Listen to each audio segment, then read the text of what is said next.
জনগণ যদি বিজয়ী না হতে পারত তাহলে আপনার ওয়াইনিং বা কমপ্লেন করার জায়গা ছিল। 2 মাসের মধ্যে বা 1 মাসের মধ্যে সরকার সবাইকে হতাশ করে দিয়ে ওই ছেলে ভোলানো গল্প সরকার শোনাচ্ছেন।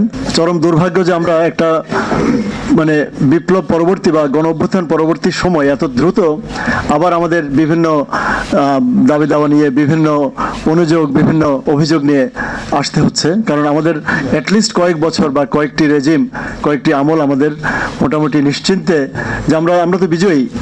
এবার যদি এমন হতো যে জুলাইতে জনগণ যদি বিজয়ী না হতে পারত তাহলে আপনার ওয়াইনিং বা কমপ্লেন করার জায়গা ছিল।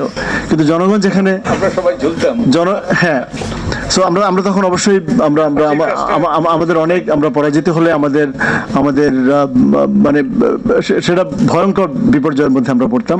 কিন্তু জয়ী হওয়ার পর আমি যেটা বলছিলাম যে তখন না একটা জাস্টিফিকেশন ছিল যে আপনার শত্রুপক্ষ আপনাকে শাস্তি দিচ্ছে, আপনার শত্রুপক্ষ আপনাকে স্যার যেটা বলছেন ঝুলছে, কিন্তু আমাদের মিত্রপক্ষ ভালো করে দেখুন, আমাদের ছাত্ররা, শিক্ষকরা, আইনজীবীরা, সাংবাদিকরা, আমাদের সন্তানরা তাদের রক্তদানের বিনিময়ে যে বিজয় অর্জিত হয়েছে সেটা 1971 সালের পর বাংলাদেশে আমি মনে করি 55 বছরের জীবনে একটা সবচেয়ে গ্লোরিয়াস একটা পিরিয়ড, গ্লোরিয়াস একটা বিজয়।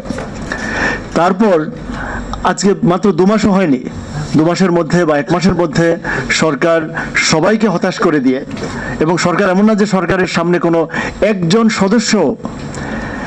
সদস্য পার্লামেন্টে পাবেন না যারা এটার বিরুদ্ধে বলেছেন। মানে সরকার নিজেই কিন্তু সে চাইলে, ওই যে স্যার যেটা বলেন অমনিপটেন্ট পাওয়ার, চাইলে সে আরো ভালো অনেক কিছু হোমওয়ার্ক যদি থাকতো এই 30 দিনের মধ্যে ভালো কিছু প্রপোজ করতে পারতেন।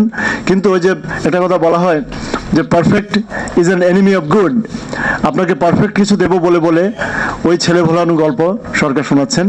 এবং এটা এর জন্য বলছি যে আমাদের জন্য দুর্ভাগ্য যে আমরা একটা অভ্যুত্থান পরবর্তী সময়ে বিজয়ী হওয়ার পরও মানে মেজরিটির স্টেক হোল্ডার পার্লামেন্টে বর্তমানে যে 300 সদস্য আছেন বা 299 জন, যদিও মির্জাফর সাহেব এখনো অসুস্থ, কিন্তু এই 300 জনই কিন্তু এই গণ অভ্যুত্থানের বিজয়ী পক্ষ।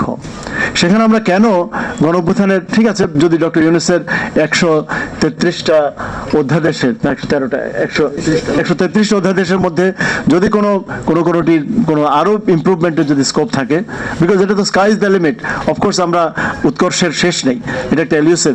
সো সেই কথাটা জনগণের সামনে আনা যেত, সেটা ডিসকাশন করা যেত। কিন্তু এখন যে ভয়েডটা ক্রিয়েট হলো, আমরা আবার কত যুগ অপেক্ষা করতে হয় একটা স্বাধীন বিচার বিভাগের জন্য।